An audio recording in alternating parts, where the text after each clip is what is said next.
Now, Honorable Srimati Sumitra Mahajan.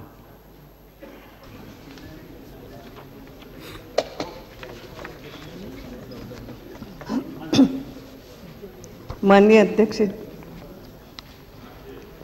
आज यह जो सौराष्ट्र बैंक का रिपील का बिल सामने आया है बैंक ऑफ सौराष्ट्र का, और एक प्रकार से स्टेट बैंक ऑफ इंडिया में उसके मर्जर की बात इसमें आई हुई है।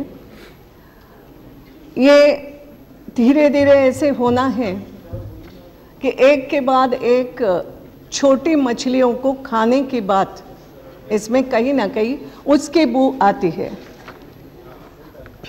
पहली बात तो मेरे समझ में नहीं आ रही है, मैं कोई बहुत आर्थिक बातों की विशेषज्ञ तो नहीं हूँ, लेकिन 1959 में जब स्थानीय बैंकों को स्टेट बैंक ऑफ इंडिया के छत्र में लाने की कहो या सहयोगी बनाने की दृष्टि से जब ये अधिनियम लागू किया गया था, उस समय वास्तव में जो बात दिमाग में थी कि 1955 में यह बात सामने आई थी कि बैंकों की या निजी बैंकों की उपस्थिति ग्रामीण क्षेत्र में बहुत कम है।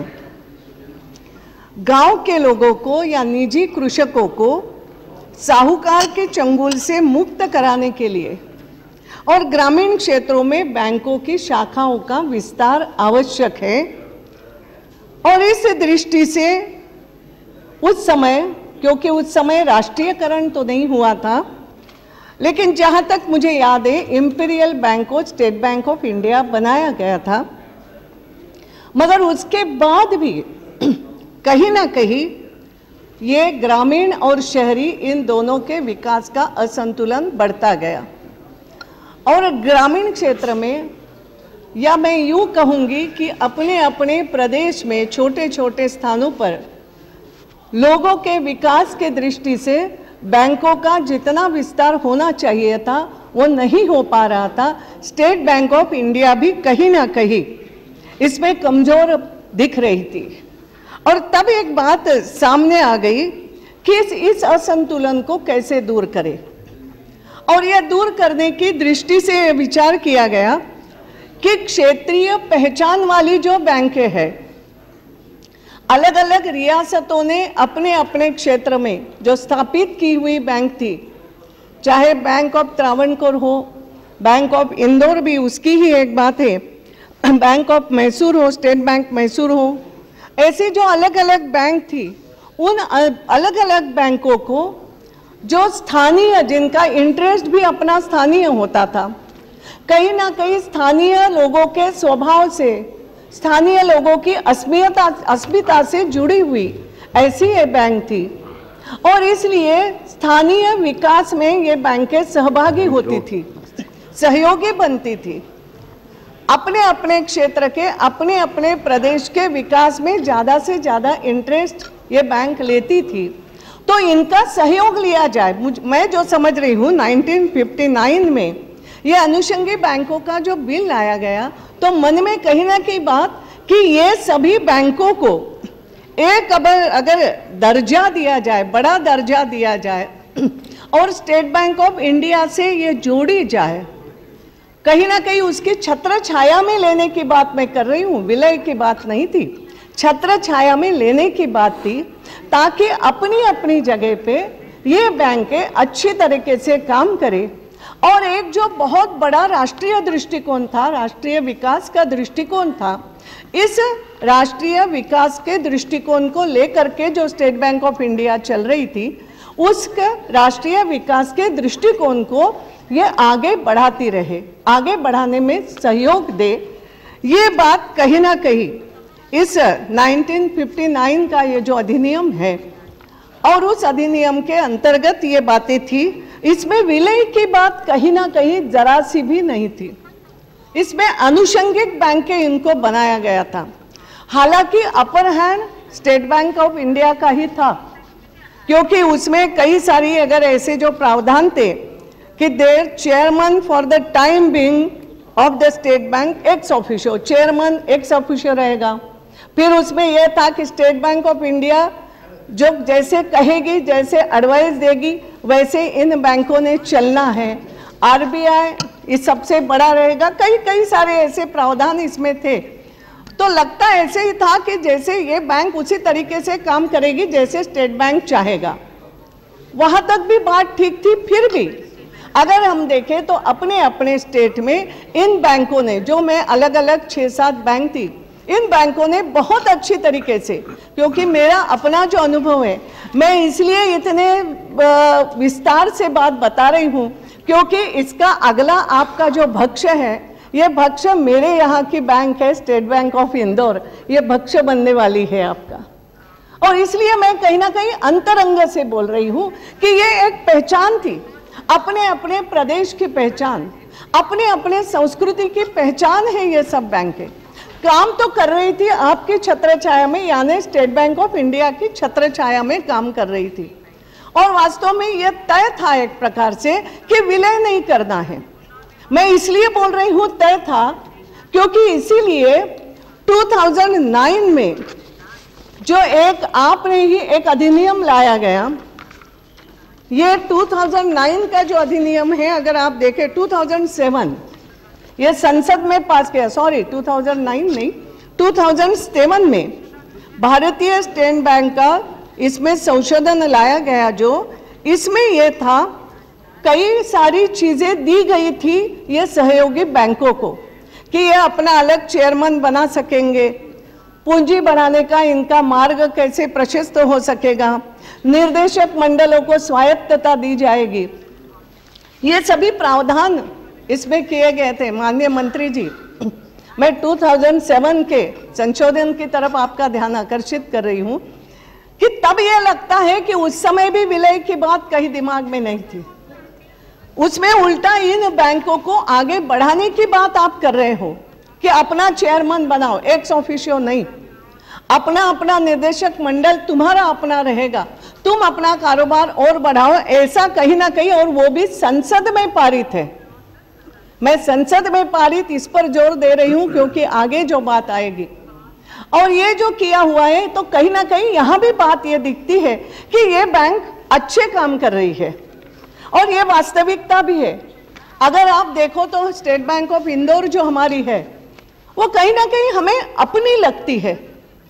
केवल इंदौर की बात नहीं मैं कर रही हूं, पूरे मध्य प्रदेश, छत्तीसगढ़, क्योंकि छत्तीसगढ़ भी मध्य प्रदेश का हिस्सा था, तो यहाँ के लोगों को लगता है ये मेरी अपनी बैंक है। उसी तरीके से उसकी तरफ देखते हैं, निवेश करते समय भी, बैंक में पैसा रखते समय भी, बैंक से लोन लेते समय भी, और बैंक का लोन रीपे करते समय भी यही एक भाव मन में रहता है, ये मेरी अपनी बैंक है।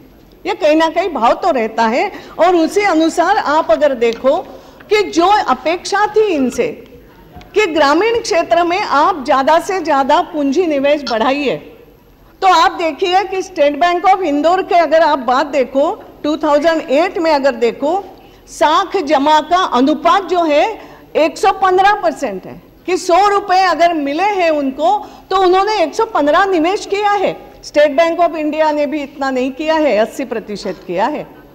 तो ये जो इनका काम है, बाकी भी कई सारी चीजें देख सकते हैं हम कि ज्यादा से ज्यादा विकास ही किया है, ध्यान दिया है। और 2007 में एक प्रकार से आप ये बात करते हो और मुझे नहीं मालूम, तुरंत ऐसी कोई एक वैश्विक बात आ जाती है और उसमें यह होता है कि पूरे विश्व में बड़ी बैंक हमारे हाथ में कोई होना चाहिए। ठीक है, वैश्विक परिस्थिति बदल गई और इसलिए लगता है बाहर के उद्योग आएंगे, उनको देने के लिए हमारे पास उतनी पूंजी होना चाहिए। बाहर के बड़े बड़े उद्योग आएंगे, उनको देने के लिए हमारे पास बड़ी पूंजी होना चाहिए। इसलिए छोटी छोटी मछलियों को खा करके अपना पेट बढ़ाओ, जो कहीं ना कहीं ग्रामीण क्षेत्र को बढ़ावा दे रही है, जो कहीं ना कहीं अपने अपने प्रदेश के विकास में लगी हुई है, जो कहीं ना कहीं अपने अपने प्रदेश का प्रतिनिधित्व कर रही है, जो अपेक्षित भी है। अच्छा, इतना भी करके मैं पूछना चाहूंगी, क्या इतना करने के बाद भी ये संभव हो रहा है। आज स्टेट बैंक ऑफ इंडिया का स्टैंडिंग क्या है, अगर मैं गलत नहीं हूं तो 64वें नंबर पे, 64th हमारा नंबर है पूरे विश्व में। अगर सभी, बीच में एक ये भी मैंने सुना था कि कुछ मीटिंग हुई थी और सभी बड़ी बैंकों का मिल करके विलय करके क्या हो सकता है, इस बात पर भी सोचा गया था। और ऐसा सोच के भी लेकिन बात सामने जो आई थी कि ये होने के बाद भी हम 50वें नंबर पर आ सकते हैं, पहले नंबर पे नहीं आ सकते हैं। अगर मैं गलत नहीं हूं तो मेरे पास आंकड़े भी है, मगर आंकड़े आपके पास भी है इसलिए दे नहीं रही हूं। तो ये देखकर भी जो बड़ी बड़ी बैंक, जो सिटी बैंक हो या स्टैंडर्ड चार्टर्ड बैंक, जिससे भी आप तुलना करना चाहोगे, तो सब मछलियों को खाने के बाद भी, छोटे बड़े मछलियों को खाने के बाद भी पूर्ति नहीं हो रही है। और दूसरा मेरा ये कहना चाहिए, पूर्ति हो भी तो आखिर हम करना क्या चाहते हैं? अगर आपको बड़ा बनना ही है तो अपने ही तालाब का कुछ खाने के बजाय दूसरे सागर में से खींच करके लाओ, किसी विदेशी बैंक को अपने में विलीन करके लाओ, वहां की छोटी छोटी बैंकों का विलीनीकरण करने के लाओ प्रस्ताव जाकर के, और फिर बड़े बनो तो बात समझ में आती है अध्यक्ष जी। लेकिन वास्तव में मेरी तो अभी ये बात गले नहीं उतर रही है कि क्यों हम करना। और इसमें भी एक बात ऐसी हो गई, मुझे दुख और हो रहा है कि अब हमारे एक ऐसा कुछ स्टेटमेंट बीच में हमने पढ़ा कि अब इसके आगे नहीं करेंगे, यानी हम लोगों को तो खा लिया। स्टेट बैंक ऑफ इंदौर का भी शायद प्रस्ताव कर लिया, वो भी 8 रास्ते से आप प्रस्ताव कर रहे हो, चोरी छिपे पीछे से कर रहे हो, फिर सदन में ला रहे हो। ये जैसे बैंक ऑफ सौराष्ट्र का भी आपने किया, मुझे नहीं मालूम, थोड़ा बहुत फायदा हो सकता है, कर्मचारियों का हो भी सकता है, मगर ये भी मैं अभी आश्वस्त इसलिए नहीं हूं, जो सीनियरिटी बनेगी इनकी एसबीआई में विलीनीकरण के बाद, वो सीनियरिटी किस प्रकार से बनेगी मैं इसके लिए आश्वस्त नहीं हूं। बैंक ऑफ सौराष्ट्र की भी मैंने जो थोड़ी बात देखी है, 3-3 वर्ष वो पिछड़ ही रहे हैं, लेकिन समान रूप से सामने एक साथ खड़े नहीं हो पा रहे हैं। तो कहीं ना कहीं कर्मचारियों का भी कोई बहुत बड़ा फायदा, अच्छा वो भी आपकी दृष्टि तो कर्मचारियों के फायदे पर है नहीं। आज की तारीख में ना आप कर्मचारियों का फायदा देख रहे हो, ना आप हिंदुस्तान के उस गांव के गरीब का, उस किसान का फायदा देख रहे हो कि उनको हम कुछ ज्यादा दे सके। इसके लिए हमारी पूंजी हम बढ़ा रहे हैं, गांव के किसान को हम ज्यादा कर्जा दे सके, गांव के छोटे उद्योग को हम ज्यादा कर्जा दे सके, और इसके लिए हम बड़े बन रहे हैं, तो भी बात समझ में आ जाती। वो तो उद्देश्य अनुषंगिक बैंक बनाने के समय था, किसी को खाने के समय ये उद्देश्य नहीं है। आज आपका उद्देश्य, आप ये बता रहे हो कि हम विश्व में बड़ा बनेंगे, मगर विश्व में भी आप बड़ा नहीं बन रहे हो, तो फिर ये सब कवायद क्यों कर रहे हो? ये मेरे समझ से परे की बात है कि ये क्यों करना चाहते हो। कौन सी जोखिम क्षमता आपकी बढ़ रही है, कौन सी लाभप्रदता आपकी बढ़ रही है विश्व की दृष्टि से? क्योंकि आपने अभी भी बोलते समय वैश्विक बात कही। हम विश्व में बड़ा दिखने के लिए हमारे यहाँ के लोगों को खा जाए, हमारे यहाँ की प्रासंगिकता जो छोटी बैंकों की है उसको हम समाप्त करते जा रहे हैं।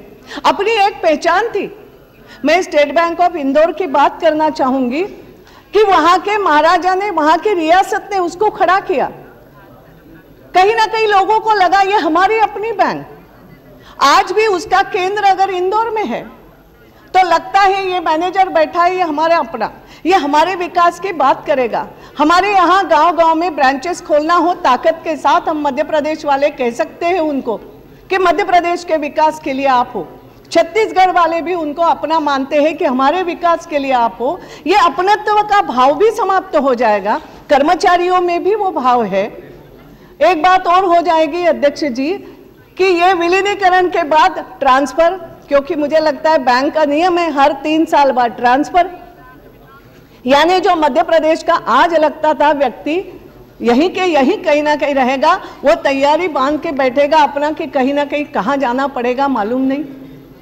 बैंक ऑफ सौराष्ट्र का, गुजरात का व्यक्ति, यानी ये जो आप डिस्प्लेसमेंट भी कर रहे हो, इस डिस्प्लेसमेंट में डिस्टेबिलिटी भी आती है, मानसिकता भी काम करने की खत्म हो जाती है कहीं ना कहीं, क्योंकि वो जो संतुलन होना चाहिए, वो स्थिरता होना चाहिए, वो भी नहीं होती। मगर इस सबके बावजूद मैं बहुत ज़्यादा नहीं बोलूँगी, मूलतः जो बात आ रही है, आप इस पर एक पुनर्विचार होना चाहिए कि आप वैश्विक भी बड़े नहीं बन रहे हो। आप 2007 में आपने जो संशोधन किया है, आप उसके भी उल्टे जा रहे हो, और कुछ कदम जाके कुछ मछलियों को खा के आप चुप रहने की बात कर रहे हो। यानी जिस मूल उद्देश्य को लेकर के आपने ये विलीनीकरण की बात शुरू की थी, ये मूल उद्देश्य भी अगर आपका सफल नहीं हो रहा है, क्योंकि आप इसके बाद बोल रहे हो कि इसके बाद जो 5 बैंक बचेगी उसका विलीनीकरण आप नहीं कर रहे हो, इस प्रकार का एक प्रकार का स्टेटमेंट या कहीं ना कहीं message, you are giving message. वो बड़ी बैंक बनाने का तो एक आज मेरे को लगता है प्रस्ताव आपने कहीं ना कहीं डिफर करके रखा है, क्योंकि आप वैश्विक बैंक बन ही नहीं सकते हो, और ऐसे बनने से फायदा भी नहीं है। विश्व की बैंकें तो अपना दिवाला निकल रही है, बड़ी बड़ी बैंक, बहुत बड़ा बनने से भी कोई डॉलरा अपना संभाल नहीं सकता है, मगर वो भी नहीं हो रहा है। यहाँ भी आप बात ये कर रहे हो कि आगे की उन 5 बैंकों का हम नहीं सोचेंगे। अगर मैं गलत नहीं हूं तो ये भी कहीं ना कहीं विचार आपका जा रहा है। तो ये आड़ रास्ते से आज आप आड़ सट्टे से ये बात, क्योंकि पहली बात तो ये होना चाहिए थी कि अगर ये संसद के द्वारा बनाया गया अधिनियम है, कानून है, तो पहला विलीनीकरण के पहले विचारार्थ प्रस्ताव भी संसद में आना चाहिए था, वो नहीं आया है। आपने एक प्रकार से प्रक्रियाएं सब पूरी कर दी, अभी आपने कहा वैसे सब प्रक्रियाएं पूरी कर दी, और अब केवल नाम परिवर्तन बैंक ऑफ सौराष्ट्र समाप्त हो गई, ये कहने के लिए आप संसद में आए हो। तो 2007 के अधिनियम के अंतर्गत जैसे आपने बात करी थी कि ये जो 1959 का भी संसद द्वारा बनाया गया कानून है, फिर उसमें संशोधन भी संसद द्वारा हुआ है, तो मेरा कहना है आज ये इस तरीके से आड़सट्टे से बात क्यों हो रही है। पहली बात तो ये गलत बात है, ये नहीं होना चाहिए। विलीनीकरण के पहले चर्चा के लिए संसद में प्रस्ताव आना चाहिए, वो यहाँ पर नहीं आया है, इसके लिए भी मेरा विरोध है। और दूसरी बात जो है, इससे जो आपका साध्य था, जो साध्य आपको करना था, ये साध्य आप कहीं ना कहीं से कर नहीं पाएंगे। स्टेट बैंक ऑफ इंडिया को जो बड़ी बैंक आप बनाना चाहते, जो जमा पूंजी आंकड़ों के हिसाब से भी आप जो करना चाहते थे, वो भी आप कहीं ना कहीं नहीं कर पाएंगे, ये भी आपकी बात समझ में आ रही है। फिर ऐसा अगर हो रहा है और आगे भी बाकी 5 बैंकों का विलीनीकरण आप अगर नहीं करने जा रहे हैं, तो ये भी स्टेट बैंक ऑफ इंदौर या स्टेट बैंक ऑफ सौराष्ट्र का भी क्यों, इस पर भी कहीं ना कहीं सोच होना चाहिए। और आगे जाकर के मेरा यही कहना है कि जिस तरीके से आपके काम करने की जो प्रवृत्ति है, ये तानाशाही प्रवृत्ति हो जाती है, तानाशाही प्रवृत्ति। क्योंकि स्टेट बैंक ऑफ इंदौर के संदर्भ में जो हमने देखा है, जो प्रस्ताव हुआ, वन फाइन मॉर्निंग एग्जीक्यूटिव में के सामने प्रस्ताव आता है, पहले से कोई जानकारी नहीं है, और एकदम अचानक आखिरी में सब प्रस्ताव पारित होने के बाद आखिरी में प्रस्ताव आता है कि हम ये प्रस्ताव रख रहे हैं विलीनीकरण का, मर्जर का, और इसको पास भी हो जाता है। At one and the same time bank of Indore में भी वही प्रस्ताव रखा जाता है, और one and the same time शायद आरबीआई या स्टेट बैंक ऑफ इंडिया जहां आपको करना है वहां भी one and the same time हो जाता है। यानी कहीं ना कहीं गड़बड़ है।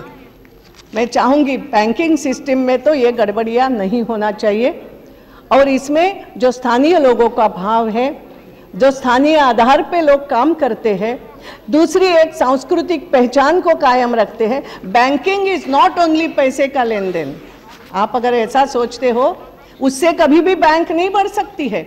उस बैंक के साथ एक आत्मीयता होना आवश्यक है। केवल एक पैसे का लेन देन करने वाली मशीन होती तो जिस प्रकार वो एटीएम मशीनें जगह जगह लगाई ऐसी लगा लो, ये नहीं होता है।